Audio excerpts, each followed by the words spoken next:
bersama saya Najwa Maulida Syafiq di podcast Lensa Nalar. Bagi Anda yang baru pertama kali menonton, selamat menyaksikan. Karena di podcast ini kita bakal ngebahas tentang sebuah pelajaran dan sebuah pembahasan secara tuntas.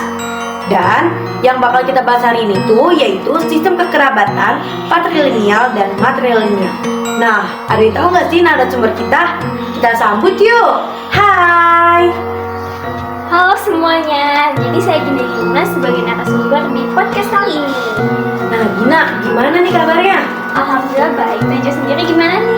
Alhamdulillah baik juga. Kita lanjut yuk. Nah, Gina, setahu aku itu di Indonesia itu ada 3 sistem kekerabatan, yaitu patrilineal, matrilineal, dan parental. Nah, tetapi yang kita bahas itu cuma ada 2, yaitu sistem patrilineal dan matrilineal. Nah, apa aja sih yang kita tahu tentang itu? Yang aku tahu tentang kedua sistem tersebut adalah yang pertama, sistem patrilineal dulu ya. Iya. Jadi sistem patrilineal itu berasal dari 2 kata bahasa Latin. Yang pertama pater yang berarti ayah dan lineal yang berarti garis. Jadi sistem patrilineal adalah sistem keturunan yang ditarik menurut garis keturunan sang ayah, di mana sang laki-laki kedudukannya lebih tinggi, sehingga dalam sebuah keluarga tersebut lebih mengharapkan kehadiran anak laki-laki dibandingkan anak perempuan, dan juga sang istri akan mengikuti sistem kekerabatan sang suami, yaitu patrilineal. Terus kalau matrilineal? Jadi kalau matrilineal itu adalah sistem kekerabatan yang ditarik menurut garis keturunan sang ibu, di mana nanti kedudukan perempuan lebih tinggi. Jadi sang kebalikan dari patrilineal. Di sini sang suami harus mengikuti garis keturunan sang istri. Oh, jadi kalau patrilineal itu mengikuti garis keturunan ayah, dan kalau matrilineal itu mengikuti garis keturunan ibu ya? Betul sekali. Nah, tadi kan udah disebutin kan pengertiannya. Kalau perbedaannya itu apa sih, Git? Yang ada beberapa perbedaan dari kedua sistem tersebut. Yang pertama itu dari garis keturunannya. Kayak yang tadi udah disebutin, kalau patrilineal itu menurut garis keturunan sang ayah. Kalau matrilineal ditarik dari garis keturunan sang ibu. Nah, perbedaan yang kedua yaitu ada peran antar jenis kelamin anggotanya. Nah, kalau perbedaan yang ketiga ada kewajiban ekonomi dan hak waris.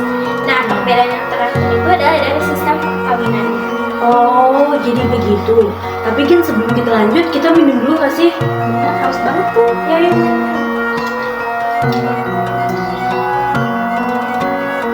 Kita udah masih segini ya. Iya, seger banget. Kita lanjut yuk. Nah, tadi kan disebutin kan pengertiannya sama perbedaannya. Nah, daerah-daerah Indonesia di mana aja sih yang memakai sistem tersebut? Nah, jadi di Indonesia tuh ada beberapa daerah yang memakai sistem matrilineal dan patrilineal. Pertama dari sistem matrilineal dulu. Yang pertama ada daerah suku Minangkabau yang berasal dari Sumatera Barat. Yang kedua ada suku Enggano yang berasal dari pantai barat Sumatera. Yang ketiga ada suku Petalangan yang berasal dari Riau. Yang keempat ada suku Anak Jawa yang berasal dari Aceh Darussalam.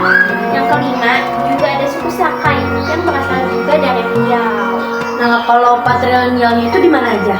Nah, patrilinealnya itu ada di beberapa daerah. Yang pertama ada Batak, Bali, Ambon, Asmat, dan Dani.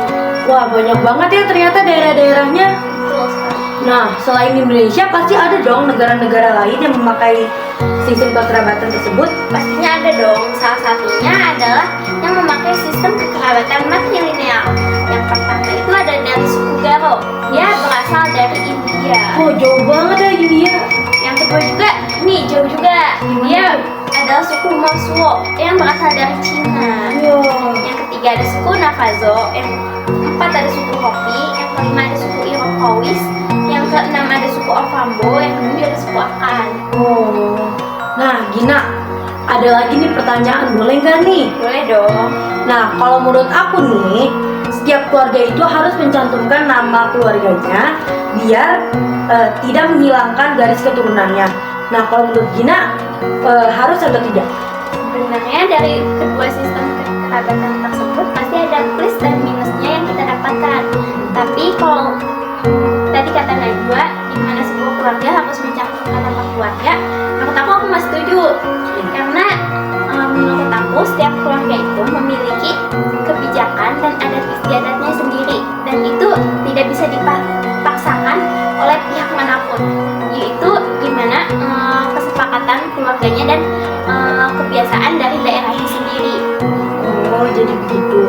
Nah, berarti dari tadi kita bahas itu dapat disimpulkan bahwa kita harus menghargai setiap tradisi yang dimiliki oleh keluarga lain dan harus menjaga tradisi dan adat istiadat dari tempat kita berasal ya. Nah, benar sekali.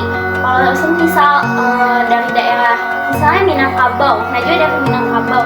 Nah, Najwa menurut aku harus melakukan sistem kekerabatan yang dilakukan oleh Minangkabau, karena agar sistem kekerabatan tradisi-tradisi tersebut tidak hilang.